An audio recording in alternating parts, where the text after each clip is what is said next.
This is simplifying radicals involving fractions. Darling, can you please hit the lights? Thank you. Okay, so with the first part that you learned, we had, hold on. Right, so simplifying radicals involving fractions. With the first part that you learned with multiplication, we had the multiplication property of square roots.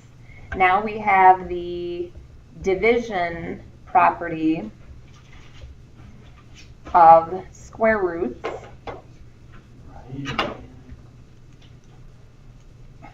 Which says if we have a radical with a fraction in it,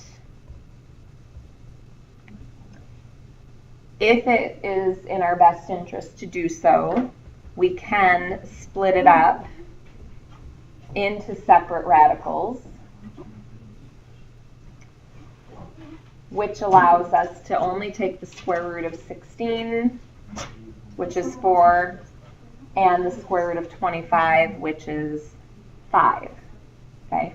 It is desirable to not actually do the division in some cases right away. Okay?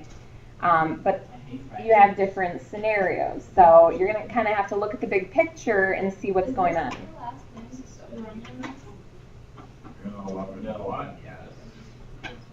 Yeah, you're learning the rest of 11.1.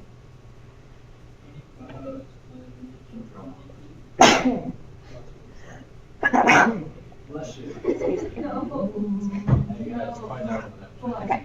Now, along the same lines, when we learned the multiplication, we said we can split a radical up into its separate factors if we choose, or we can take two radicals that are multiplied and put them back together into one radical. Okay, so using the same property, if I had 81, the radical of 81 divided by the radical of 9, well, 9 goes into 81. They're both, well, it would be the square root of 9, because you would be doing the square root of 81 divided by 9. So in this case, it would be in our best interest to put them back together. Okay? So depending on what your situation is, we might like them better apart, or we might like them better back together. So that would actually be 3. Okay? Now this is just a small part of what you're going to be looking at. Square root of 9 is 3. Okay.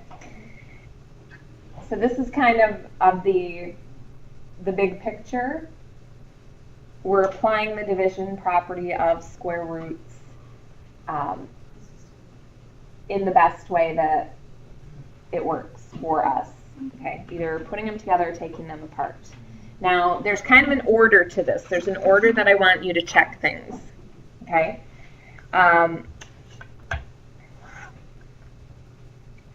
First, okay, one of the rules that we cannot break is you cannot have a radical in the denominator of a fraction. So in the process of simplifying, if you end up with one in the denominator, you can't leave it there. And one of the things you're going to learn today is how to get rid of it.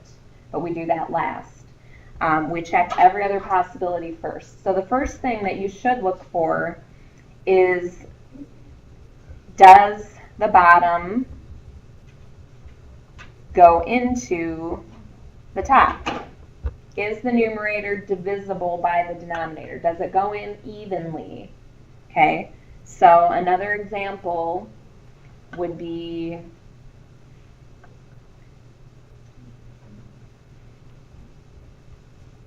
okay, if I have 36 divided by 6, and that's whether they're apart in separate radicals or together.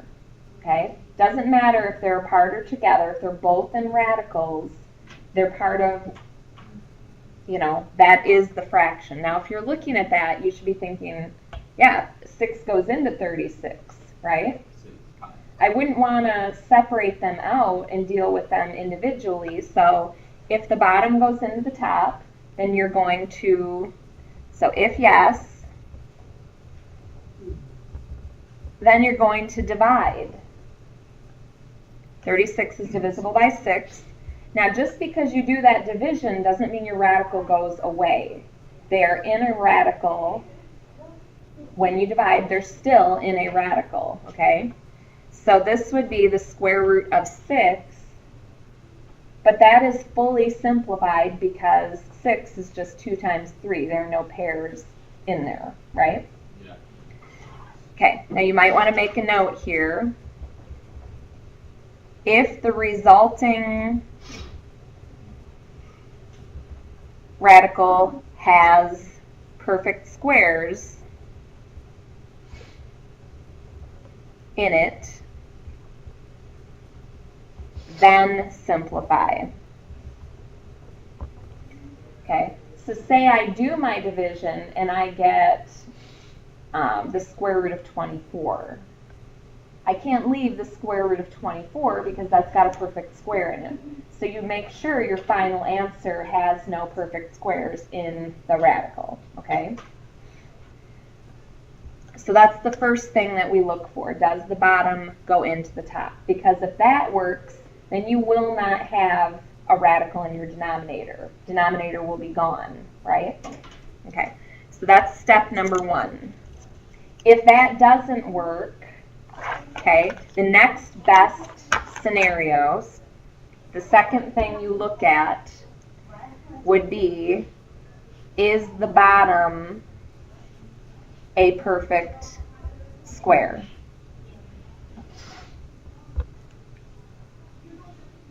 For instance,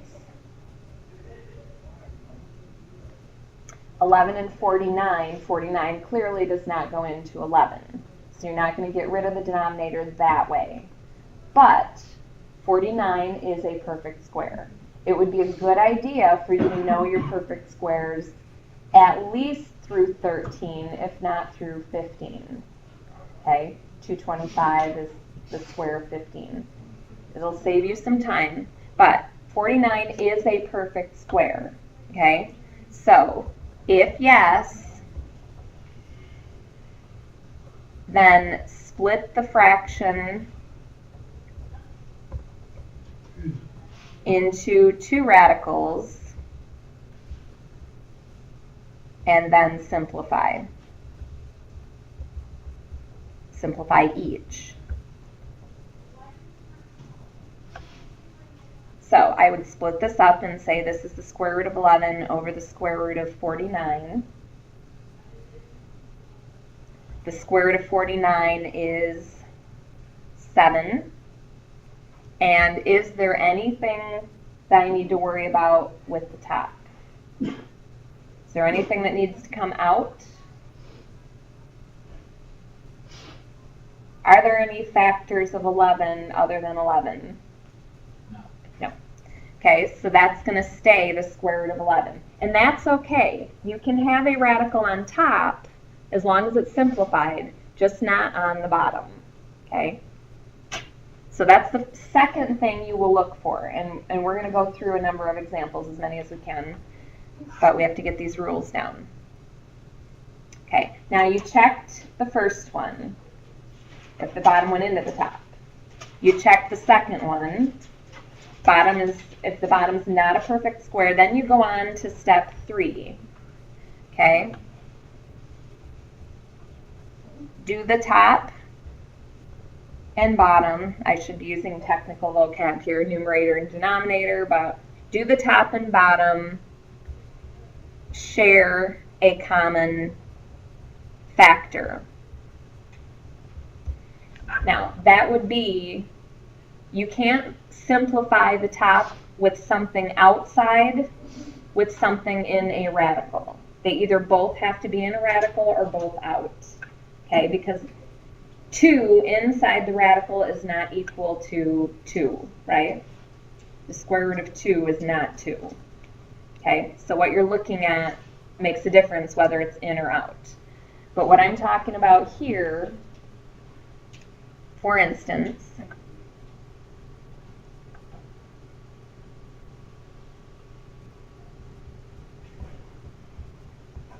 okay, 75 does not go into 48.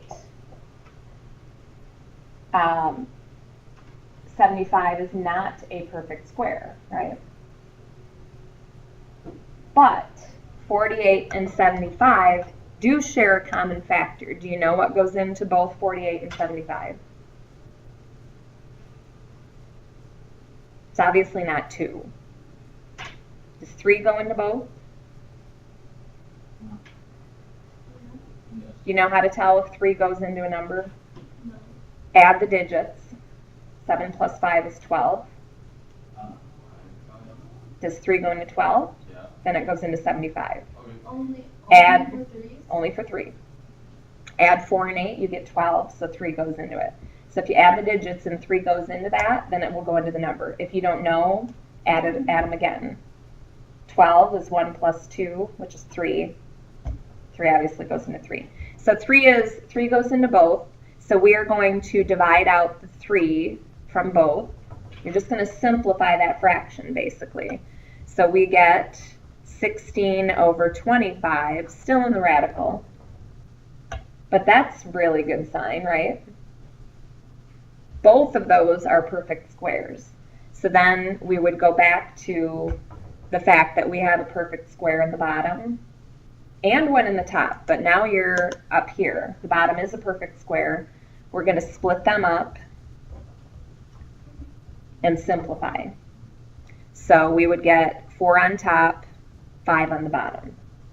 Okay, and at that point, as long as your radical's at the bottom, you have to kind of keep reviewing your rules, okay? No radicals in the bottom, no perfect squares in the radical, no fractions inside your radical. So that takes care of the third rule. Now, the fourth rule, there are going to be occasions where you will end up with a radical in the denominator. You cannot avoid it, okay?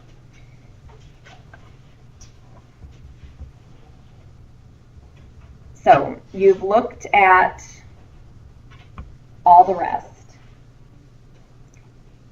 And you get down to this point. Is the denominator a radical? Now we're going to do an easy version. But again, you're going to be combining different properties that we're going through until it's simplified.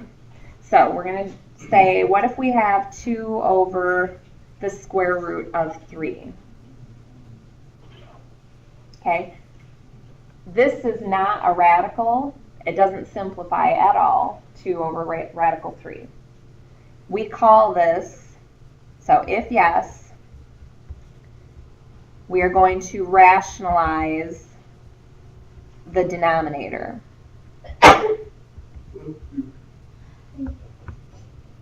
Okay.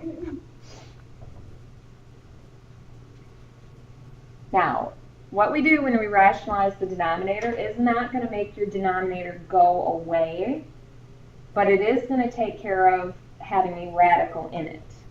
Okay. Now, when we simplified, do you notice up here we divided top and bottom by 3?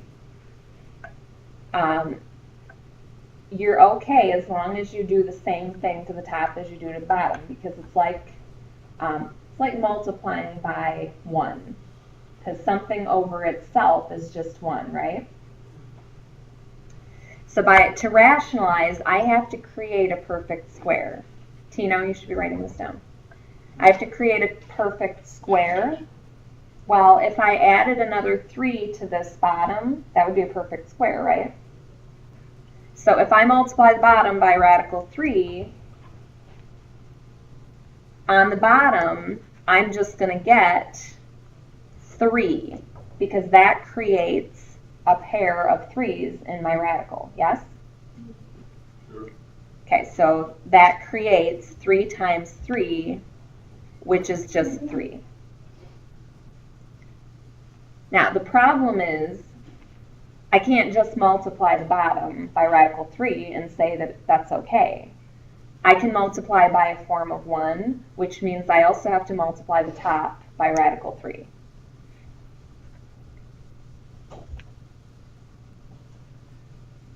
Okay, so we multiply top and bottom by the same radical. That's what rationalizing the denominator is. Okay, so top and bottom. Now on top, when I multiply a whole number times a radical, you don't want to put the whole number back in. We're always working towards getting stuff out of the radical, right? Well, a whole number times a radical is just that. It stays a whole number times a radical, but in our answer, this would be 2 radical 3. You want to make sure that 2 and 3 don't simplify, these, the ones outside.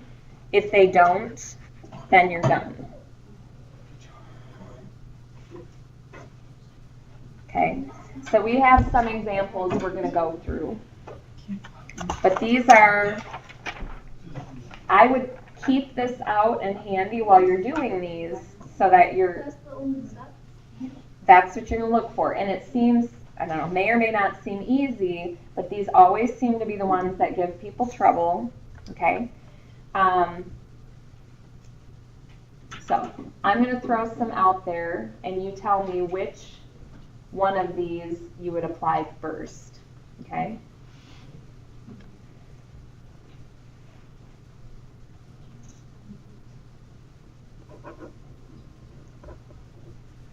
All right, I'm going to help you through these. The first thing you should be looking at is, does the bottom go into the top? Yes. Yeah. Okay, you do that then, okay? So we're going to simplify this. Bottom goes into top, and it actually goes in 18 times, yes? Yeah. Radical is still there.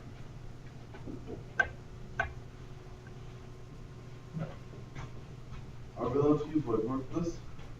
No, I'd write this down. These are part of your notes, Oh, okay. okay? These should be in your notes.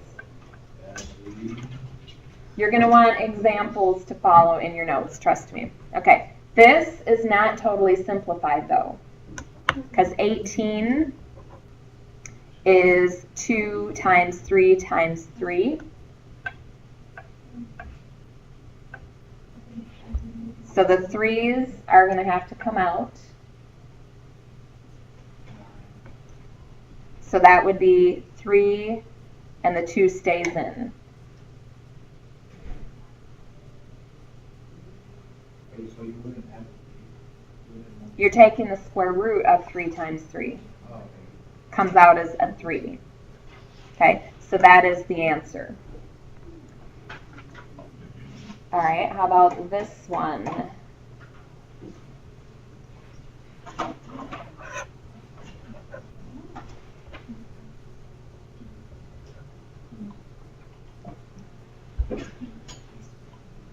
First question you should look at is, does the bottom go into the top? No. No. Second question, is the bottom a perfect square? 8 times. Yeah. Well, is each part a perfect square? Yes. Yeah. So you're going to split it up.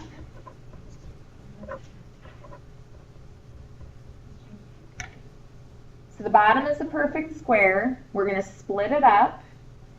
Take the square root of the bottom. So the square root of 16 is 4. And the square root of t squared is t. So the bottom's taken care of. We still have to look at the top. In the top, 75, you can do a tree if you need to, but 75 is 3 times 25, right? Yeah. Which is 3 times 5 times 5. So what needs to come out of the top?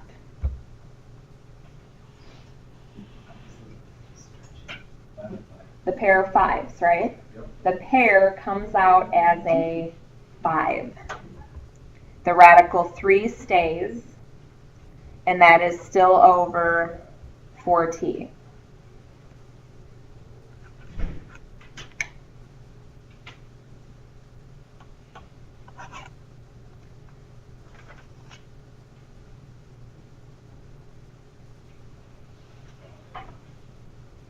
All right.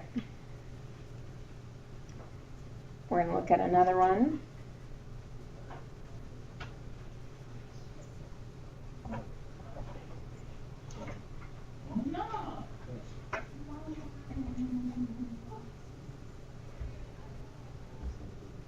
Okay. Does the bottom go into the top? No. No. Is the bottom a perfect square? Yeah, no. Yeah, It has a perfect square in it, but it's not a perfect square. Okay? Is the denominator, well, do the top and bottom share a factor? no. No. Count one. And the denominator's a radical, right? Now, before you rationalize, you should check the first things we said. Otherwise, you're doing a lot of extra work. But, so we're going to multiply the top and bottom by the radical 8n. Because we checked everything else, and they wouldn't simplify together, and we don't have a perfect square on the bottom. So, the bottom is just going to be what? 8n. That's the whole purpose of rationalizing. It doesn't make the bottom disappear, but it does get rid of the radical. Now on the top, guys, you don't want to be talking through this. Okay? I'm not going to deal with emergencies later because every time I give notes and explain, people are chit-chatting. Yes. So inside, remember, these are both in radicals. If they weren't, you wouldn't put the whole number back in. But these are both in radicals. We did this yesterday, right? It's kind of like the third one, just less involved. So you have a 7 and a 2, a 2, a 2 from the 8, and an n, right? So you have a pair of 2's. That's all that's coming out on top. So what do I have left inside?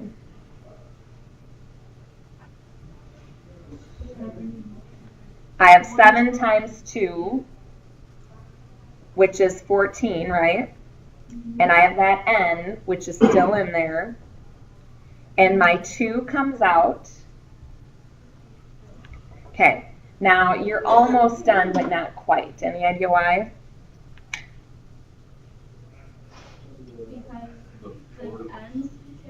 No, n, you have an n in and an n out. They don't cancel. No, that's in. The 2 and the 8, yeah? This simplifies, right? Write it down. 2 and the 8 cancel, and there's a 4 on the bottom, okay? So this would be square root of 14n over 4n. Now don't go any further because this stuff's inside, that stuff is out. In and out do not simplify together, okay? Now you need to try these. I know you'll have questions, but try them. Don't come in with nothing done, right?